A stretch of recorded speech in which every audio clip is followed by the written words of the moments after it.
Happy fathers day నైనా. అంటే ఏంది నాయనా? ఈ రోజు నాయనోళ్ళందరికీ పండగ. పండగ మేకపోతే ఏమన్నా నరకాలేవా? మేకపోతే నరకాల్సిన బడ్లే, కొత్త బట్టలు కొనిస్తే సరిపోతుంది. కొనియాలనా? ఈ రోజు పండగ మాది కదా, మేము కదా వేసుకోవాలి కొత్త పట్ల.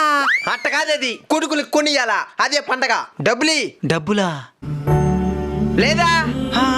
ఉండదు నైనా. ఇందా.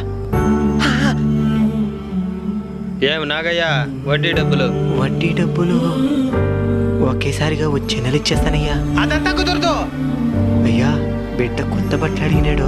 మీ బతుకులకు కొత్త బట్టలు కొన్నా రేపటి లోపల వడ్డీ డబ్బులు ఇంటికి చేరాలి. నైనా రేయ్, వడ్డీ డబ్బులు అని చెప్పు ఉండొచ్చు కదా నాయనా. సమాధానం చెప్పు నాయనా. కోరికలు కోరే కొడుకు స్థానం నుంచి కోరికలు తీర్చి తండ్రి స్థానానికి నువ్వు వచ్చినప్పుడు ఈ ప్రశ్నకి సమాధానం నీకే దొరుకుతుంది నాయనా. నా కష్టం నీ ఆశలకి ఏనాడు నష్టాన్ని కలిగి